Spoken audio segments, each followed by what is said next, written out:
What is going on, everybody? Welcome back to Curtain to Curtain. My name is Phoenix Clouden. And I am Lazuli Wicks. We are back talking about two, musicals. They are definitely musicals. We'll call them that. Oh my god! Yeah. That gives you a taste of how I feel. So, we are finally in the B's, and we Woo. and we kick off with what I can only describe is Lazuli's favorite of all. Oh god, no, absolutely not. Why would you lie like that? I mean, I think from the very beginning of this show, and even when we were discussing doing it, the main thing that Lazuli has said this entire time is, "I hate Be More Chill." It's so, oh my god. I don't know how to describe it. It's just not good. And that's so sad, because it's a cool concept.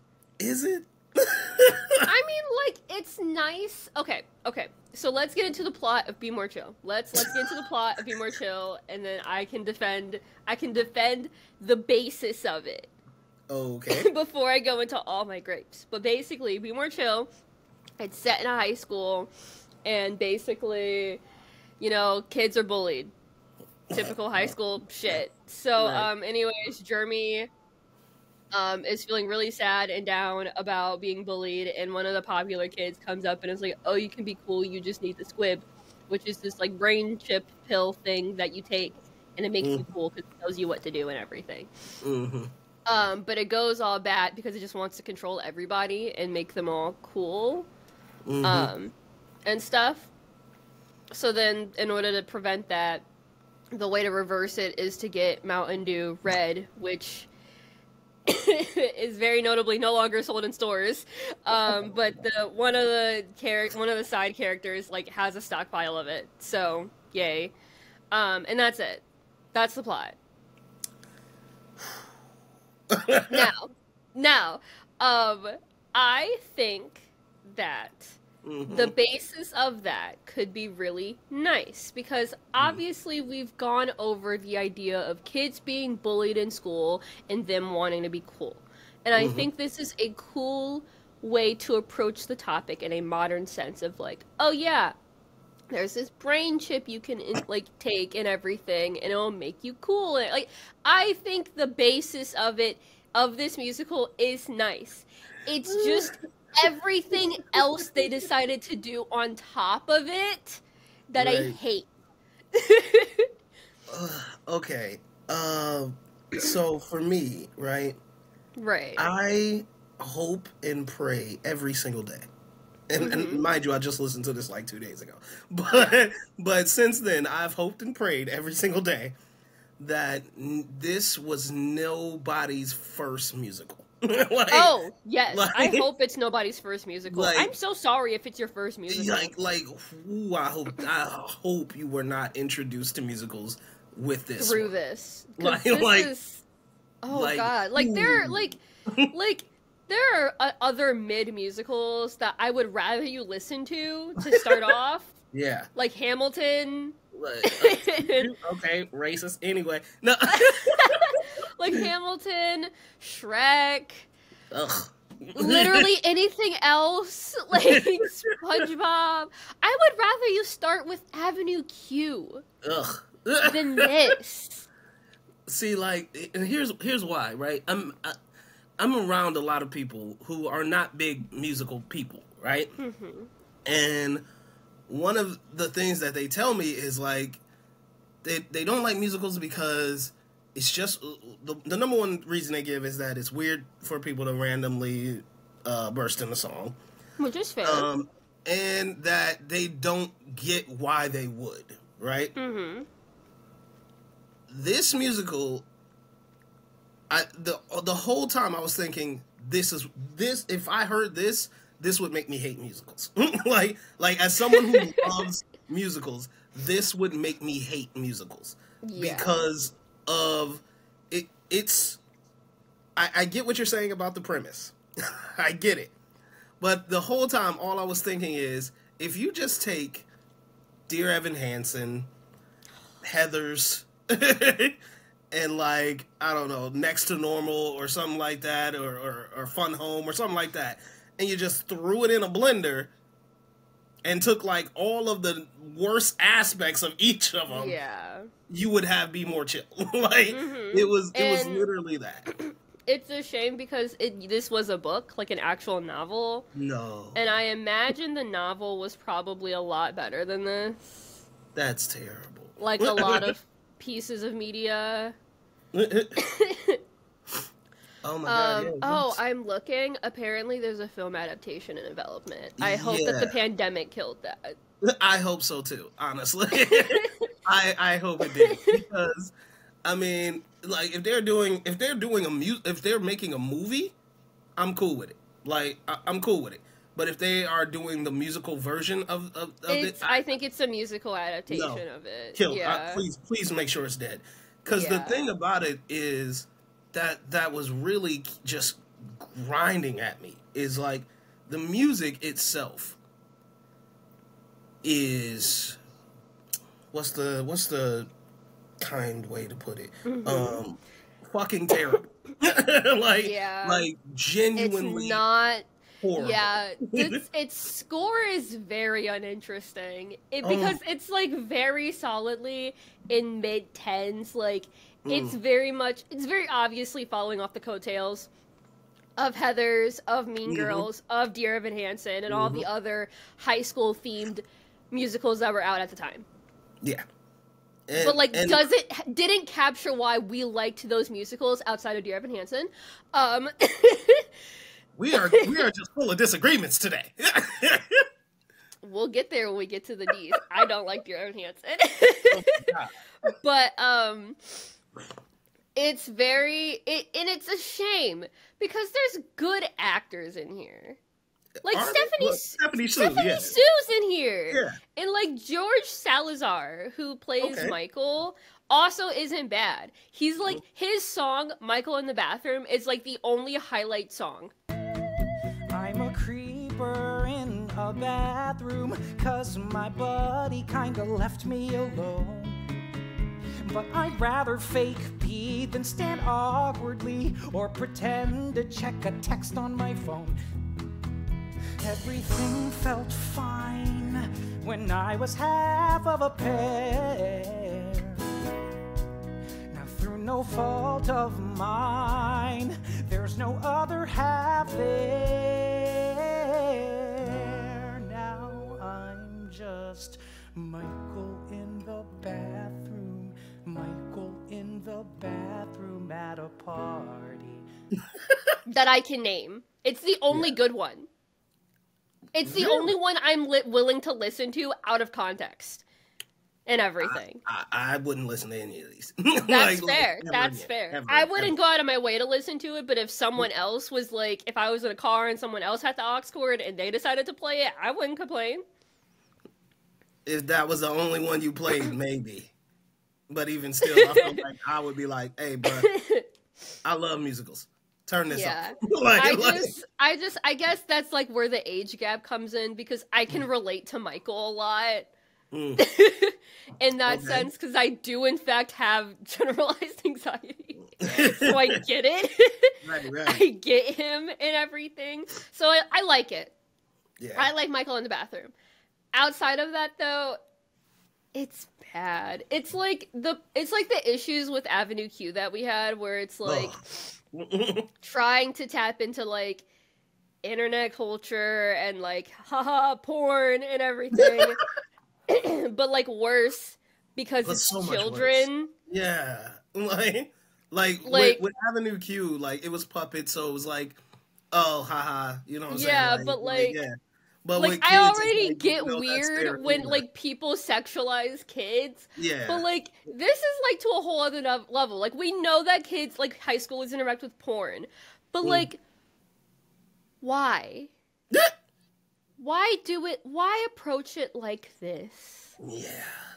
Like, for me, what was really just torture was, like it like I said, it was all of those musicals blended in, but like all of the negative aspects of them. Yeah. And like, so you talked about like the high school story, right? We got a kid with anxiety. There's some suicide issues going on throughout the thing. What was really pissing me off, especially in the first act, is that everyone was generic as hell, right? Yeah. It wasn't like speaking of Dear Evan Hansen, it wasn't like we had a kid who's dealing with crippling social anxiety. We have another kid who is dealing with crippling depression. We have another kid who's dealing with substance abuse and stuff like that. Yeah. Where it was like, you know, we got into the nuances of these things and why they were driving their motivations and stuff like that. This was just, hi, I'm a kid who's depressed. And it's just like, yeah. Oh, okay. You know, like, it was just taking the very bland thing of it and just running with that. Like, it was just very generic. It was of Dear Evan Hansen and Heathers and all of that. So it was just terrible. And then the musical composition is where I officially drew the line. Like, and it's a shame because, like I'm listening to it right now and everything just so that it's going through my head as I'm, like, and everything. And, like, there's some interesting stuff going on in the score, specifically with the Squib song. But, like, other than that, like, it feels really basic. it's so basic. And, like... And like that's kind of sort of why I don't like Dear Evan Hansen, by the way. It's just because I find the score uninteresting, and I find it... We'll get there! We'll get there! I need to stop talking about it. We'll get there! Yeah, like, to me, like, this is what did it for me was, like, the reason why I said, like, as someone who loves musicals, if I saw that, if I watch this or whatever, this would make me hate musicals, is because of that composition, because so many of the songs were, number one, extremely similar. So it was like listening to the same song over and over again, just with different lyrics. And like the note pattern was like, it was like, hit me with 8 or 9 short notes, like ha ha ha ha ha ha ha, ha, and then go for like 5 to 8 bars with a super long note, like Christine. I was like, I am going to shoot this man. Like, he just wants Christine. I was like, bro, but it was so irritating because I was like, oh no, I agree. Like, okay, one song you do like that, fine, no issues, right? Probably won't be my favorite, but that's fine. But when you have multiple songs like that, I was like, what is this? Like, it was driving me up a wall, and I was like, I just kept thinking, like, God, if this was, oh God, I hope this was no one's first musical, because I'm like, this is what would absolutely drive me away from musicals entirely. It's just so generic, so bland, so uninteresting, and just the composition alone was like some of the worst I've ever seen. Like, yeah, and it's a shame because there are other musicals that like do this type of thing of like we said before, other musicals do this type of thing better. Like Dear Evan Hansen, even though I don't like Dear Evan Hansen, it does do this plot slightly better. I mean, we did what was it? 21 Chump Street. 21 Chump Street was like 15 minutes long. Yeah, discusses this better. Fucking even Star Kids musical that just came out, Nerdy Prudes Must Die, does this better. That's a horror musical, like a horror comedy, and it does it better. Yeah, all over the place, man. It was and like I hate to give away the game because you mentioned Michael in the bathroom, and I didn't even make it that far. like I'm sorry, I really didn't.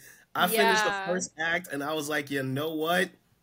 I'm done. Yeah. So, in the second act, there's a party, and at the party, Jeremy gets scared, or Michael gets scared, so he goes in the bathroom and starts singing about his anxiety. It's a nice song. And everything. I think for me, it just, I was like, I know exactly where this story is going, and it was painfully obvious, like, okay, this squib is not working out. He's going to try to get rid of it. Yes. He's gonna it's going to be a situation where he realizes how dangerous the squib is, Yes. and he's gonna try to get rid of it. It's not gonna work. Yada yada. Like Yeah. it was very much, and I hate to say this because I love these movies, but it was very much giving me old school '90s Disney Channel movie vibes. You know what I'm saying? Where it's like, oh, okay, this is rinse repeat that they've used for like 8 films in a row. Yeah. Yeah, basically the play, because of course this is all centered around a play. As they're like getting ready for the play, you know, they're like, oh no, Squib's doing fucky wucky shit, wants to take over the world or whatever and stuff. So they have to get Mountain Dew Red to deactivate it, but obviously it's like no longer in production.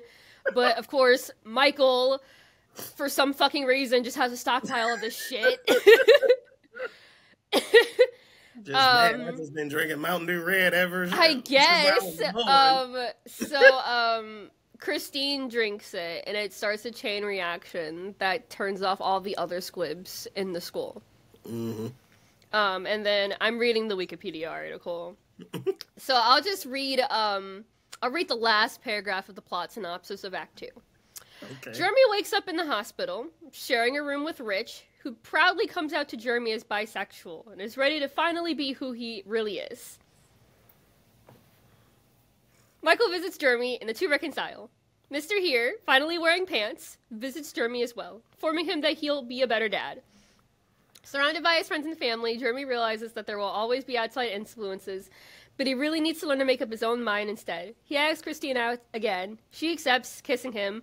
The squib reveals itself to still be alive, weakly taunting Jeremy from inside his head, but Jeremy ignores it, proudly or happily proclaiming that all the voices in my head, the loudest one is mine.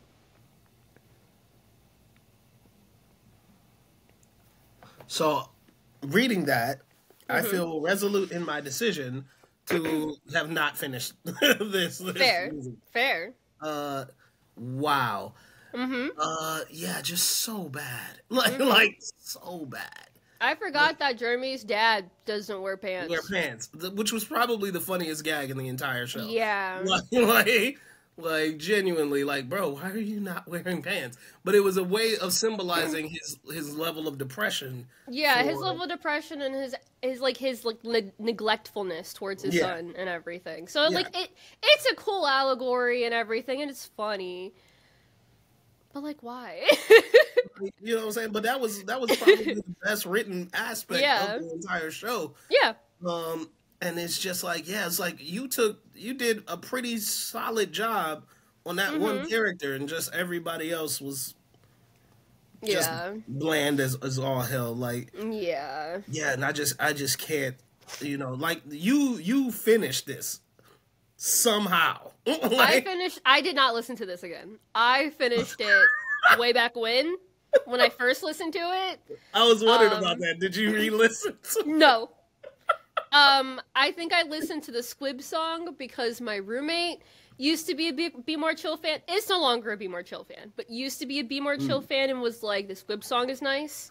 And I was like, okay, fair. And like, we listened to it and I was like, okay, fair. It's kind of cool. Okay. It's just compositionally neat and everything. But, yeah, right now as I'm listening to it, it's my first time actually listening to the musical since the last time I listened to it. It's pretty bad. It's pretty bad. Anyways, you want to know how bad it was? I discussed this last time when we talked, but that was not recorded. So this musical has been through 1, 2, 3, 4, 5, 6, 7, 8-ish, because one of them was canceled because of 2020. Iterations. And it has not landed at all. Yeah. Not at all. It went through Jersey. It was off Broadway. It got on Broadway. It was in off West End.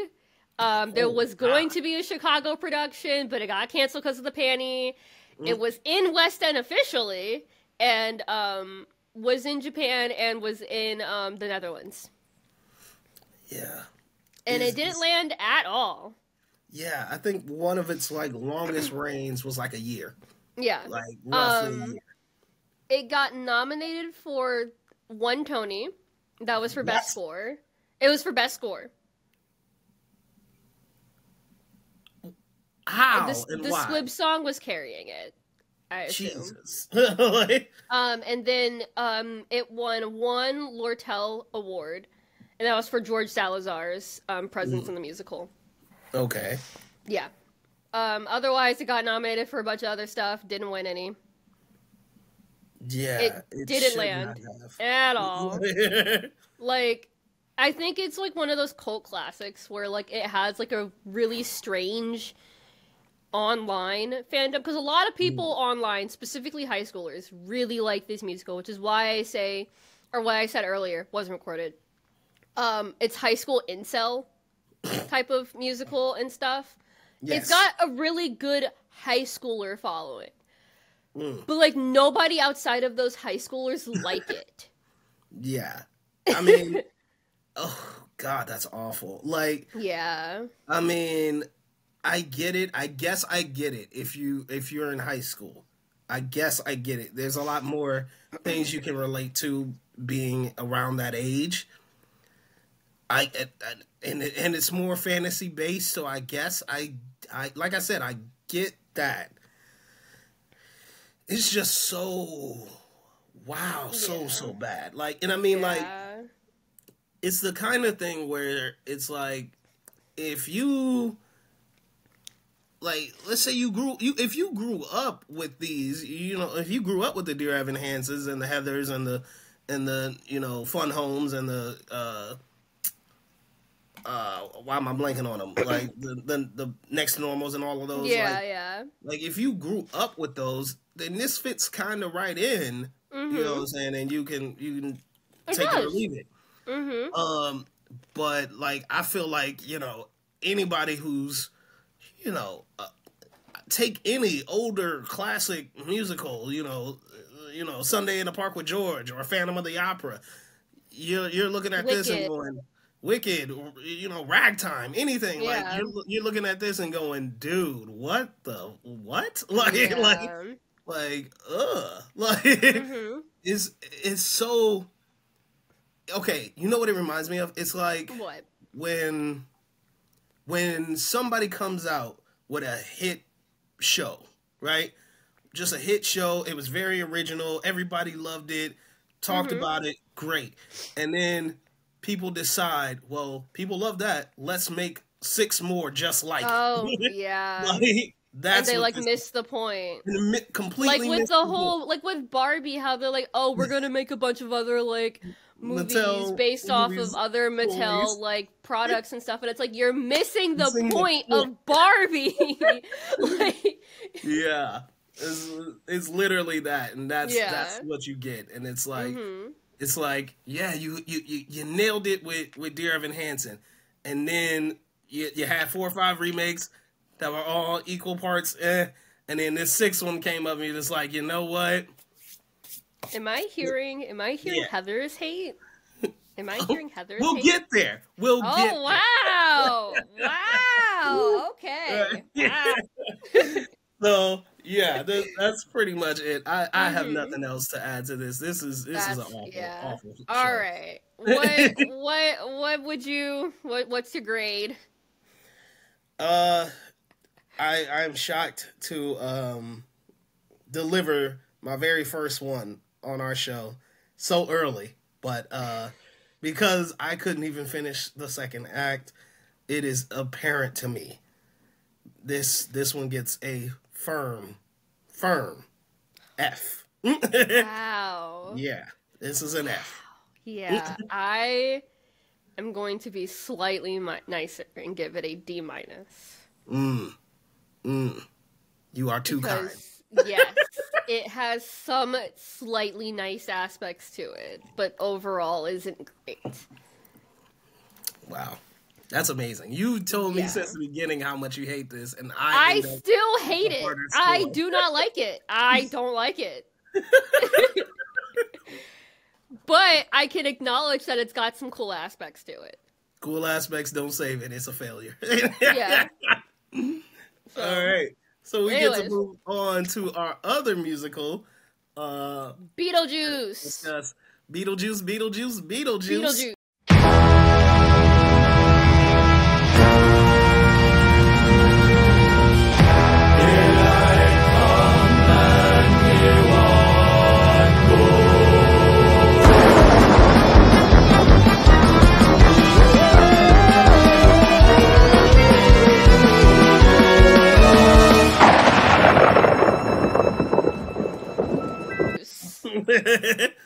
So, anyone familiar? I enjoyed it. Oh yeah, Beetlejuice is awesome. Like, yeah, it's great. This is my first time listening. Really? I knew about it tangentially, and I think when I watched the Tonys in 2019, because I was watching for Hadestown stuff, so I watched the Tonys naturally. They performed. I think they performed the whole being dead thing. And like a combination of that and Say My Name, and that was my only thing I knew about the musical and everything. And I kind of sort of adjacently knew that it was kind of about dead people, but like not really. Right. I thought it was fun. So wait, had you not seen the film that it was based on? Oh, nope. Wow. Wow. Okay, you got to do that. I gotta do that. Yeah, I listened to it. And I was like, I gotta watch the movie because I got thrown off when when the genre changed. Yeah. At the end of Act 1, I got really confused. Yeah. I didn't hate it. I was just like, how'd we get here? Wait. That's actually how I felt about the ending. Like, because it literally goes that from too. Creepy old guy to home, and you're like, wait, what? Like, what? Yeah. Like, okay, I get. Wait, what? Like, like I feel like a bunch happened in between there, but there is because I do the thing when I listen to new musicals. I read the Wikipedia article for the plot synopsis and everything. There is a lot of stuff that happens between. Yeah. Creepy old guy and home and jump or whatever it is, jump in the line, whatever. Yeah. I was like, whatever it's called. Yeah. Yeah. And jump the line isn't even long enough. Like you're like, oh wait, it's like a minute and a half. You're like, wait, hold up, what happened? So yeah, it was that was a bit jarring, but yeah. So I will say the musical follows very closely to the original film. Oh, good. Yeah. So like, if you're I think the only thing that's really different, well, not really different, but like the prologue in the beginning, like that's not in the film. It's sort of implied. So like, you know what I'm saying, getting that is cool. And obviously, you know, things happen in a different order in the movie. But yeah, that's about it. But like, yeah, the typical, the story itself is, pretty spot on, similar to the movie. Cool. Which is, you know, what I really appreciated. Because, like, we did Addams Family not too long ago. And that had no tie-in into the movie whatsoever. No. And so, like, getting this one, which was pretty much very similar to the movie, I was like, okay, that makes it easier to follow along and understand the story. Right. And see what kind of songs they threw in to make this musical work. Right. And yeah, that was just a better way of doing things. I am speaking of, you know, that I'm going to see a movie turned musical in a few days. I'm going to see Mrs. Doubtfire. So that should be that is playing right now. Yeah. So that should be interesting. I want to see what they do with that. It looks like they're going to follow the story. So yeah, we'll see. But yeah, this was interesting for me because I really liked the movie and I really enjoyed the music here.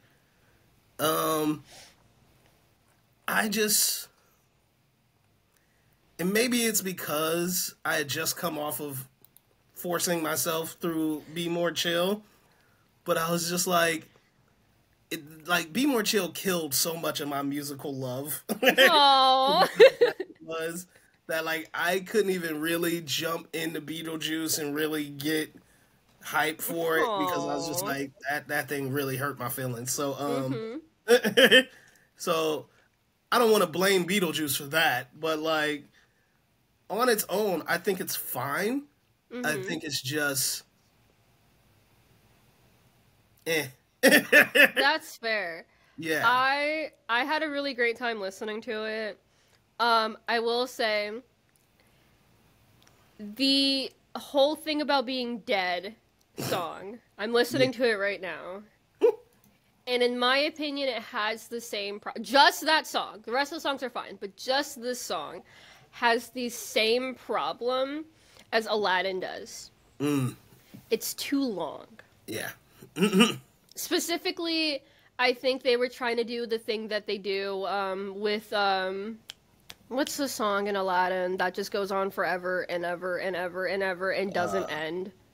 Not Prince Ali. No. The song that introduces the genie. That song. I forget what it's Friend Like Me. Friend Like Me. Yeah. It has the issue of Friend Like Me where it's doing a lot.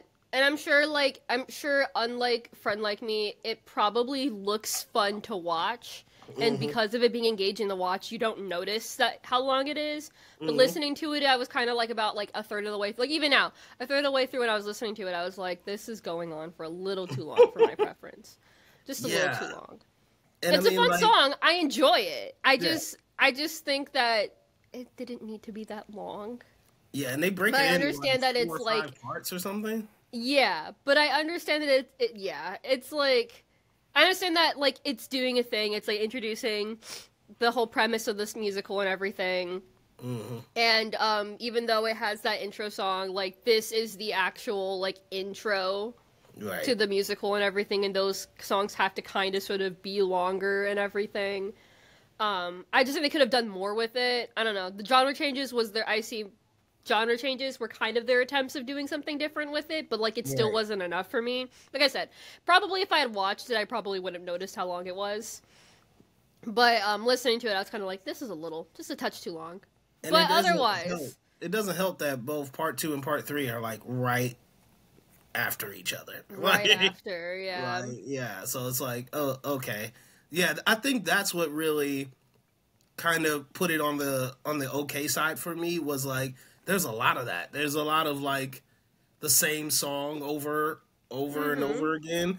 Like you got the whole being dead thing repeating. You got Ready, Set, Not Yet repeating. Yeah. You got the beautiful sound repeating. So it's like oh, okay. It feels like these are all great, cool songs. They're all good songs, but it all feels like you didn't have a lot of ideas.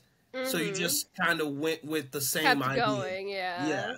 And it was like, okay. Like, I would have appreciated them being more spaced out. I would have appreciated maybe as good as they are, maybe you leave one off, you know what I'm saying? Because it's just a bit too much. So, like, again, like, like pairing it with Be More Chill, like, it just really felt like we're getting a lot of the sameness. And I was like, that's what was really killing it for me was like, I'm over this whole like keeping everything very much the same as we go on musically, right? It's just not doing enough interesting things musically. Yes, like, I agree. That was what was killing me, and I agree. Like you said, like it might be better if you saw it live, but just listening to it, it was an issue. Yeah, but I mean, other than that, I think like I said, I think it's fun. I think the plot's really neat. I think it's a great musical that discusses death, which is something that a lot of musicals are not very good at, approaching and everything. Usually it just kind of sort of happens, there's a sad song, and then they move on. Maybe there's repercussions later on in the musical. Maybe. But, This is very true. Musicals have to be upbeat at some point. Yeah. Meanwhile, this one isn't scared to go into the more macabre, like, vibes and feelings and stuff, which I think is great. Which is why the whole, like, Banana Boat song and then the final song at the end are jarring. It's jarring. So jarring, yeah. Because it's just, like, especially because, like, you know what's gonna happen. Like, okay, so these ghosts are gonna fuck around with these realtors and shit. Okay. They need to scare them. And then they do the Banana Boat song, and it's like, what? And at least with, like, Shake Senora, it makes kind of sense, because you kind of sort of, like, feel that vibe, because you meet Miss Argentina and everything, and so you kind of sort of get into that vibe of, like it's unexpected, it's less unexpected, because you already kind of sort of have hints there from other songs that kind of sort of were hinting at it and everything. But the Banana Boat song, like, comes in from out of left field. Well, that's actually in the movie. Like that is legit in the movie. God. So, like, they had to put that in the music. Yeah, you know what? That makes sense. That makes sense. So, just... like, even in the movie, you're like, what? Like, that's just the most random thing ever. But, like, there was no way to leave it out of the musical. Like, you gotta put it in there. Because, like, for anyone who saw the movie, that was, like, the most iconic scene. Like, it was random. It was random, but it's the scene that, like, really made that movie be big. It's like, dude, you gotta see it. Like, the conversation was, you gotta see it just to see this wacky scene where they start dancing and singing this Banana Boat song. It's so funny. Oh my goodness. I, like, distinctly remember, like, commercials about the movie would only show that scene. Like, so you would end up thinking, like, this movie's like some weird ghost comedy. And then you watch it and be like, holy crap, this thing's terrifying. But, like, yeah, they sold it as a comedy, which it is funny, but, like... It is pretty funny. Yeah. Beetlejuice, the actor who plays Beetlejuice, solid. I think he's he would have to be. He has to be. Because, like, you know, that's Michael Keaton's original role. He slayed. And, like, what was great about it was Beetlejuice was so random, but also, like, you know, he's a demon. So, like, he's not a good guy, right? No. You know what I'm saying? So, like... Not at all. Yeah, like, he's stupid funny, but, like, you know, he's got an agenda. This dude wants to fucking murder people. Yeah, like, you know what I'm saying? He's a psychopath. So, like, yeah, but... And, yeah, I think he did great, especially on the singing, because, you know, like... Singing in a voice like that's so hard. And everything. Like, so incredibly hard. Yeah. And he does a great job. And also, Sophia Caruso. Oh, my goodness. As Lydia. Yeah, as Lydia. Great job. Oh, my goodness. Excellent job. Yeah. Excellent job. Like, just everybody, honestly, everybody in this musical did a great job. I don't have a single, like, actor that I hate in this musical. I thought they were all great. It didn't win any Tonys, sadly, but I mean, it was going against Hadestown, though. Ooh. So, like, yeah, you didn't stand a chance. Yeah, you didn't stand a chance. I bet Hadestown won everything. Yeah, you were Hadestown swept. So, like, it should have won some musical, like, some awards, but I get it. Yeah, like, at the Tonys, you weren't getting the Tony, but, like, it won some Outer Circle Critics Awards. Got some Drama Desk Awards. Like, it got some awards, and, like, it's got some productions going on and everything. Like, it's touring right now, which is great. Right. I hope they swing by around so I can watch it, because they were just here and I missed it, actually. Yeah, so I hope they come back along with Hadestown. Hadestown better get their ass back over here. Oh, that was great. Yeah, I distinctly remember watching that year's Tonys, and I was like, I think it was like right when it got to the end, I was like, oh yeah, man, I don't think Beetlejuice won anything. Nope. Nope. Nothing. And I was like, oh, that sucks. I mean, because especially when it comes to set design, I think their set design for that show is very impressive, considering. Oh, yeah. Especially, like, if you know the movie, like, the way that they are able to, like, literally recreate those scenes that's amazing. Yeah, like, the set's awesome. the sets are ridiculous. So I was like, that's one where I was like, I mean, I get Hadestown winning, but I'm like, I don't know, like that one it's had some to be damn lights. Some damn lights.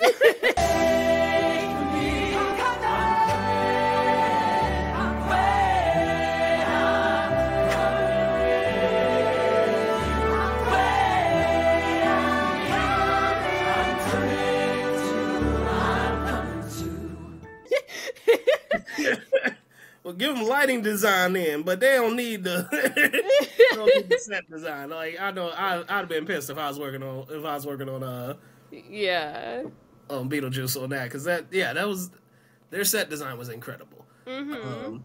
Like even like recreating that giant snake, like come on, like yeah. So really cool stuff.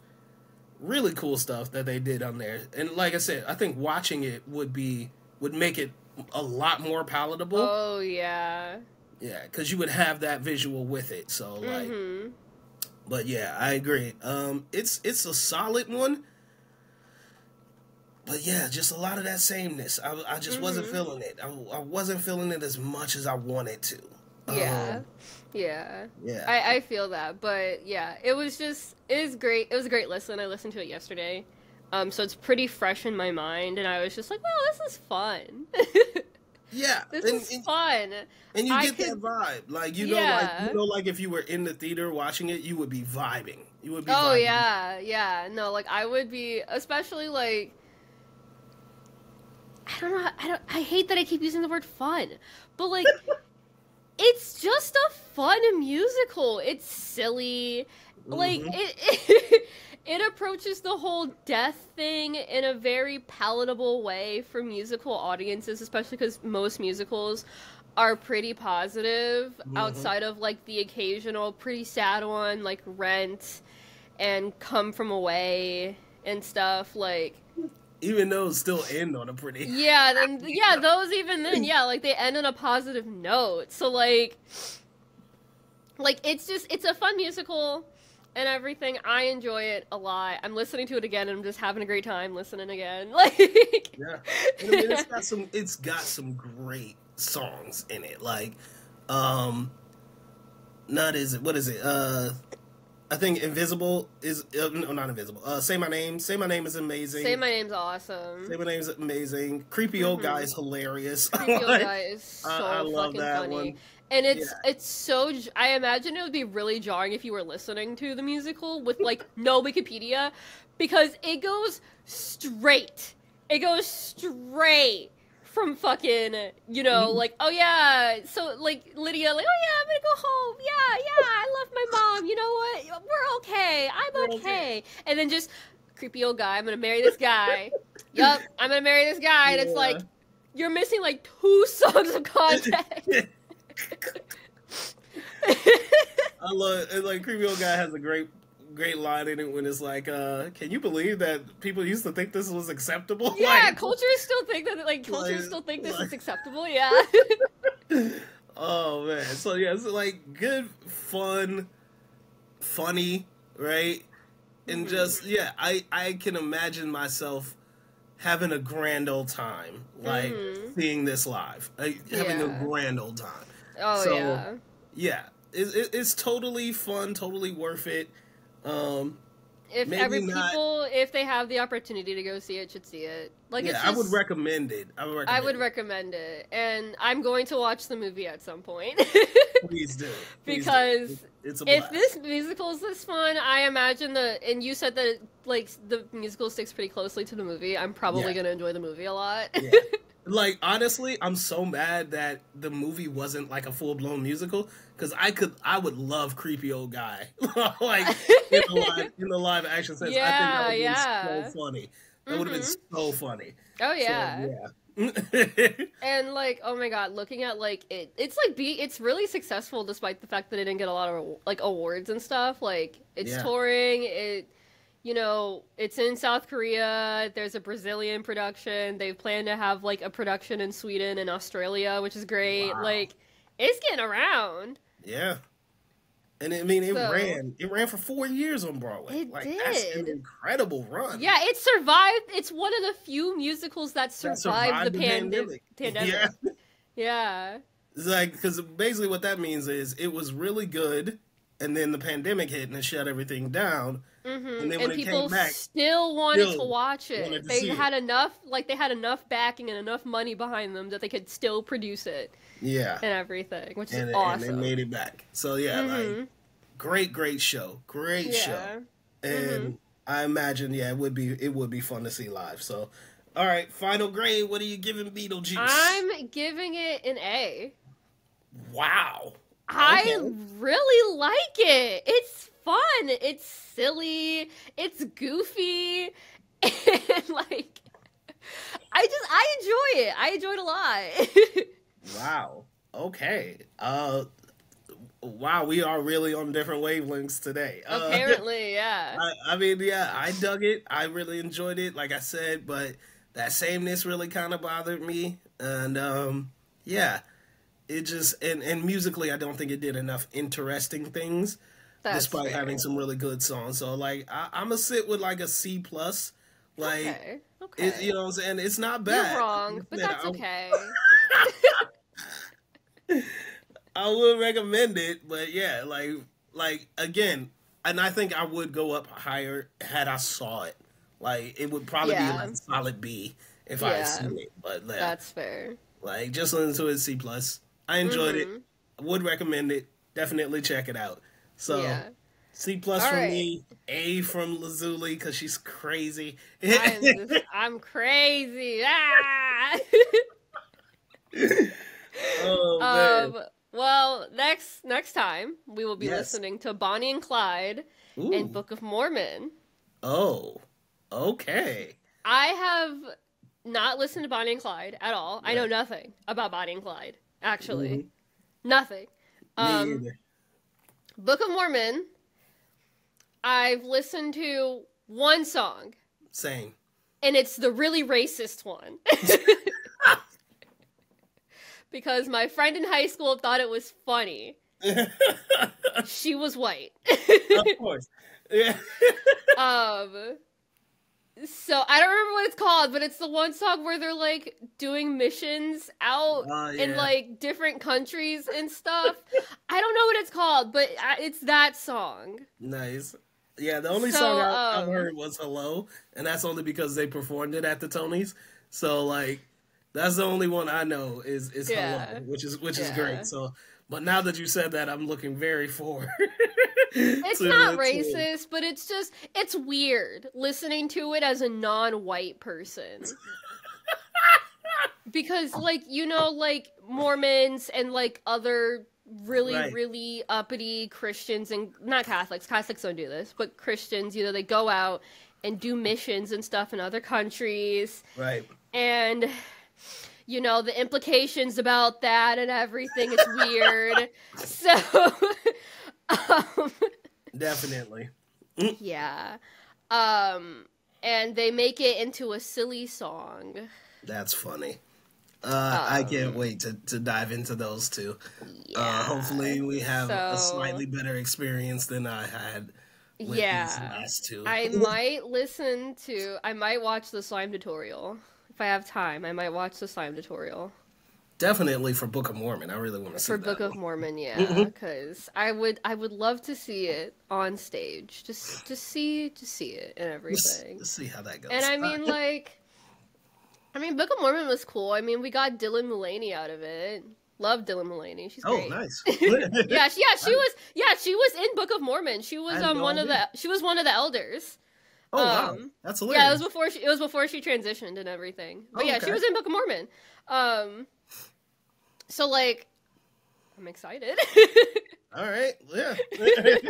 Should be very interesting. Yeah. Right. So yeah, we're gonna head out.